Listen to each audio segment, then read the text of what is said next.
Hi అండి. ఈరోజు Sunday special chicken biryani చేయబోతున్నాము. ఫస్ట్ మనం 3/4 కిలో చికెన్ తీసుకొని 2 టైమ్స్ మంచిగా వాష్ చేసుకోవాలి. ఇలా వాష్ చేసుకున్న తర్వాత 2 స్పూన్స్ కారం, 1 స్పూన్ అల్లం వెల్లుల్లిపాయ పేస్ట్, 1 ఫుల్ స్పూన్ ఉప్పు, 2 స్పూన్స్ ధనియాల పొడి, 1 స్పూన్ గరం మసాలా,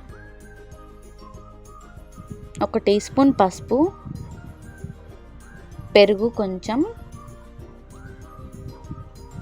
వేసి మంచిగా కలిసేటట్టుగా కలుపుకోవాలి. ఉప్పు కారం అంతా ముక్కలకు పట్టుకునేటట్టుగా కలుపుకోవాలి. ఇలా కలుపుకున్న దాన్ని 1/2 అవర్ పక్కకు పెట్టుకోవాలి. 3/4 కిలో చికెన్కి 3/4 కిలో బాస్మతి రైస్ తీసుకొని మంచిగా 2 టైమ్స్ ఇలా నేను చూపించిన విధంగా మంచిగా వాష్ చేసుకోండి. ఇలా వాష్ చేసుకున్న తర్వాత ఒక 1/2 అవర్ మంచిగా ఇవి ఒక పక్కకు నానబెట్టుకోవాలి. నానబెట్టుకున్న తర్వాత ఆనియన్స్ తీసుకోవాలి, తగినంత కొత్తిమీర, అండ్ నెక్స్ట్ బిర్యానీ గంజు తీసుకొని తగిన మసాలాలు వేసుకోండి. వేసుకొని కొంచెం ఫ్రై అయ్యాక ఆనియన్స్ వేసుకొని ఫ్రై చేసుకోవాలి. ఇంకా ఆనియన్స్, పుదీనా, కొంచెం కొత్తిమీర వేసుకొని ఫ్రై చేసుకుంటూ ఉండాలి. ఇట్లా ఫ్రై చేసుకోవాలి, కలుపుకుంటూ ఉండాలి. ఆనియన్స్ని కలుపుకున్నాక ఒక 10 మినిట్స్ తర్వాత ఆనియన్స్ అనేవి అలా ఫ్రై అవుతాయి. ఫ్రై అయ్యాక మనం మ్యారినేట్ చేసుకున్న చికెన్ని మొత్తం ఇందులో ఆనియన్స్లో వేసుకోవాలి. వేసుకొని మంచిగా మొత్తం వేసేసుకొని మంచిగా కలుపుకోవాలి. మొత్తం మంచిగా అట్లా ఆయిల్లో మంచిగా ఫ్రై చేసుకుంటూ కలుపుకోవాలి.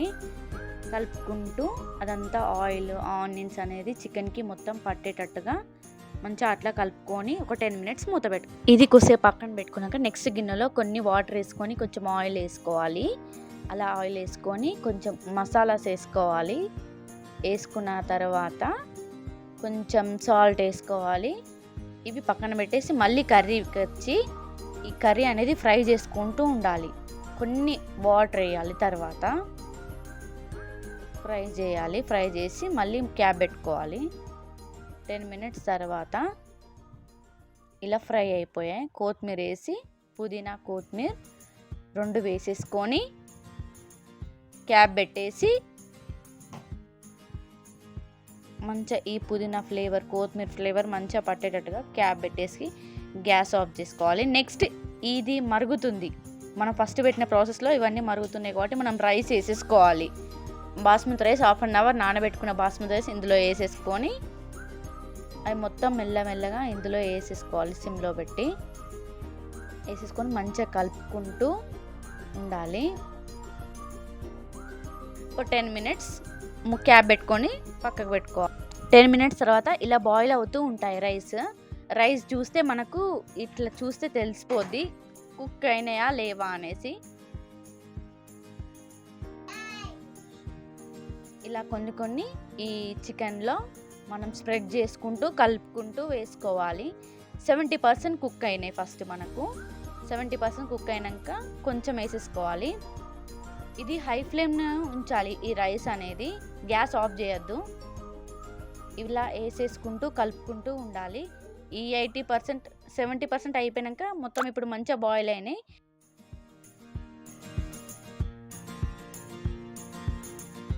ఇప్పుడు అవి 80% కుక్ అయ్యాయి. ఇట్లా చూసుకుంటూ మనం ఎంత పర్సెంట్ కుక్ అయినాయి, ఓకే 80% అయిపోయాయి. మనం గ్యాస్ ఆఫ్ చేసుకొని ఇలా స్ప్రెడ్ చేసుకోవాలి బిర్యానీ మీద. మొత్తం ఆ రైస్ మొత్తం కొద్ది కొద్దిగా వేసుకుంటూ స్ప్రెడ్ చేయాలి. నెక్స్ట్ కొత్తిమీర, పుదీనా వేసుకొని గార్నిష్ కోసం అని వేసేసుకొని క్యాప్ పెట్టుకోవాలి. క్యాప్ పెట్టుకొని ఇలా దమ్ పెట్టుకొని 5 మినిట్స్ హై ఫ్లేమ్లో, 10 మినిట్స్ లో ఫ్లేమ్లో పెట్టుకొని గ్యాస్ ఆఫ్ చేసుకొని ఒక 5 మినిట్స్ తర్వాత అది బిర్యానీ తీసి చూస్తే దాని టెక్స్చర్ ఎలా ఉంటుందంటే సూపర్గా కనిపిస్తుంది. ఇలా విడివిడిగా పుల్లలుగా ఎంత బాగుందో. మనం చికెన్ అందులో ఎలా కుక్ అయిందని తీసి చూస్తే సూపర్ కలర్ఫుల్గా టెక్స్చర్తోని చికెన్ పీస్ చూడడానికి కూడా చూడండి ఎంతో కలర్ఫుల్గా సూపర్గా మంచిగా ఉడికింది. మీరు కూడా ఇలా చేసుకోవాలనుకుంటే నా ఛానల్ని సబ్స్క్రైబ్ చేసుకోండి. నా బిర్యానీ మాత్రం మీకు నచ్చితే లైక్, షేర్ మాత్రం మర్చిపోకండి.